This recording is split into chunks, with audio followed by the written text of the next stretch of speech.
Hi, I'm Sabrina Register, Comcast Neighborhoods along Alki Beach in West Seattle. You know, many of us think of Alki Beach on a warm summer day, whether it's skipping stones, going bike riding, or eating fish and chips while taking in the view.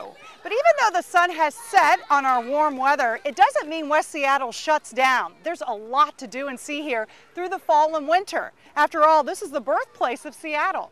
Coming up, we'll visit Log House Museum, located just a few blocks from here. We'll also check out a terrific 53-acre park which still boasts old-growth forests. And we'll venture to the Junction, seeking out great eats which locals rave about. It's all on Neighborhoods.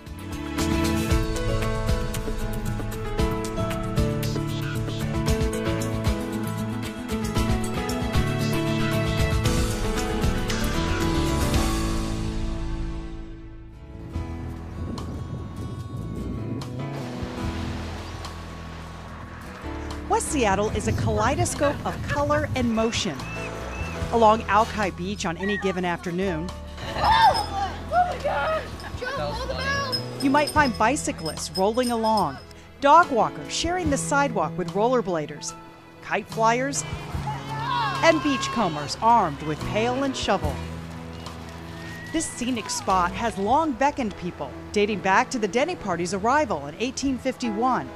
The nearby Log House Museum, housed in a former carriage home built in 1904, celebrates the history of the Duwamish Peninsula. But you'll find more than old photos and artifacts here. Through a grant from the Seattle Department of Neighborhoods, we launched this big oral history project where we had teenagers from around the Duwamish Peninsula interview elders or adults who had lived most of their lives on the Duwamish Peninsula, and kind of just had them have conversations about what things were like when the elders were kids and what things are like now for the kids, and kind of just how things have changed and how some things have sort of stayed the same.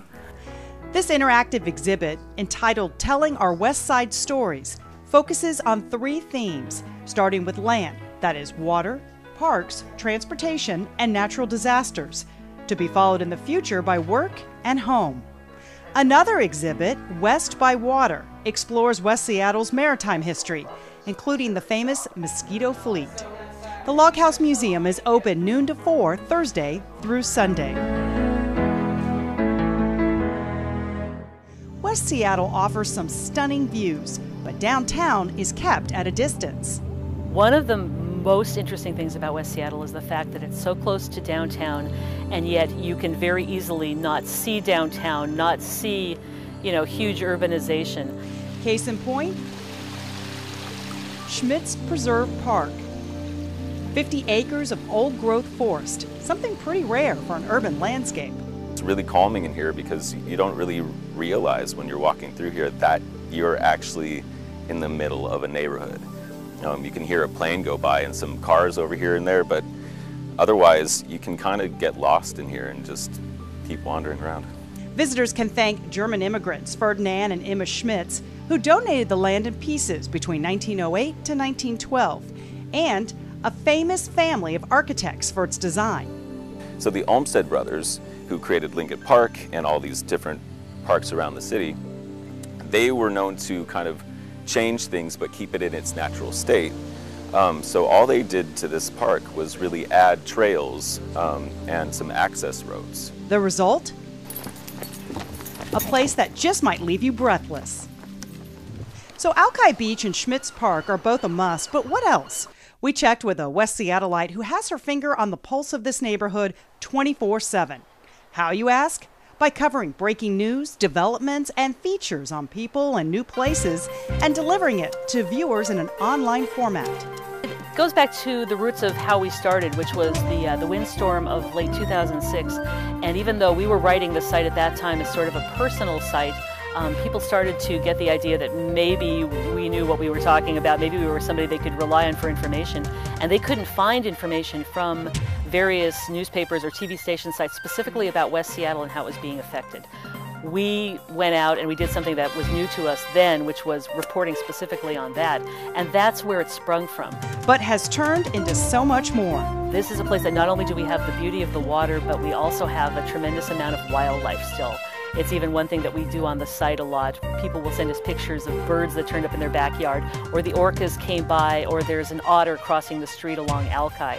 And we publish those in their news. So what's Tracy's advice as we explore this unique neighborhood?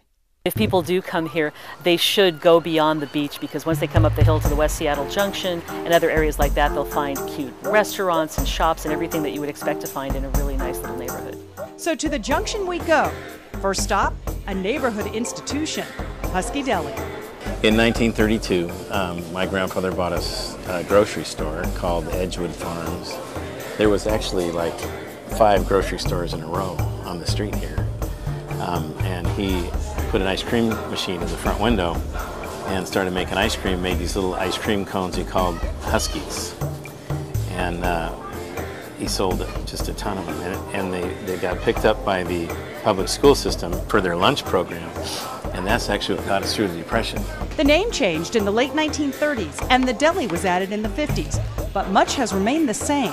Unique products on the shelves, friendly staff, and always homemade ice cream in the case, the kind that will make your head spin. It's hometown. I mean, when people go away and they come back, they always look for the things that they know, and we are always there. You know, everything else might be gone, but we're still there. So order a chicken pesto sandwich and a single scoop. Make it a double and enjoy this neighborhood hangout that shows no signs of slowing. Just down the street from Husky Deli, Easy Street Records, part record store, part cafe. It was 25 years ago that owner Matt Vaughn, who was working at Penny Lane Records down the street, purchased it from the then owner. The old-timer guys were just so fed up with the 8-track, the cassette, vinyl.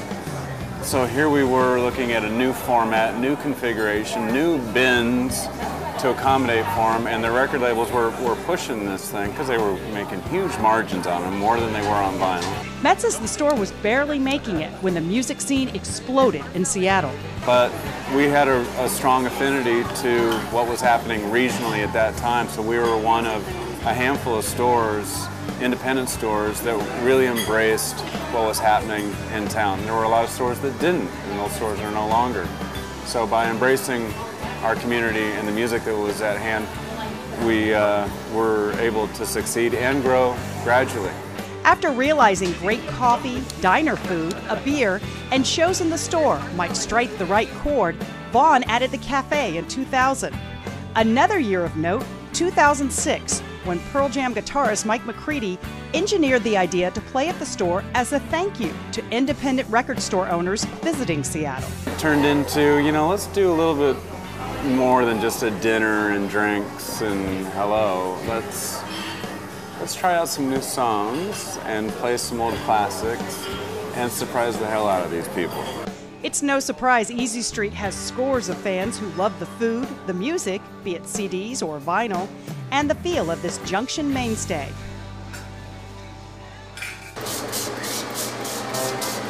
A relative newcomer to the Junction, it opened in 2006, is certainly no secret in town. I got a twice-baked almond croissant, absolutely fantastic.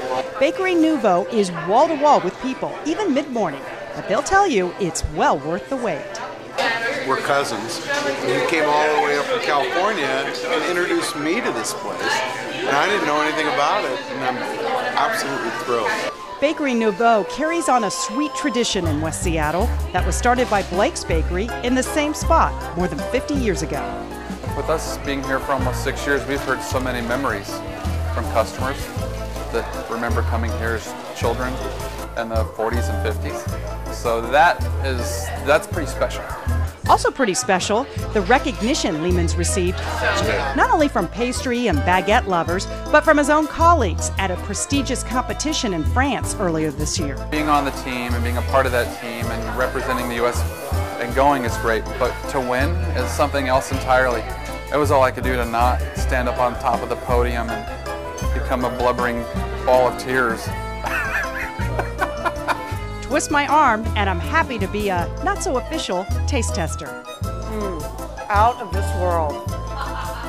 Fantastic. Must try one.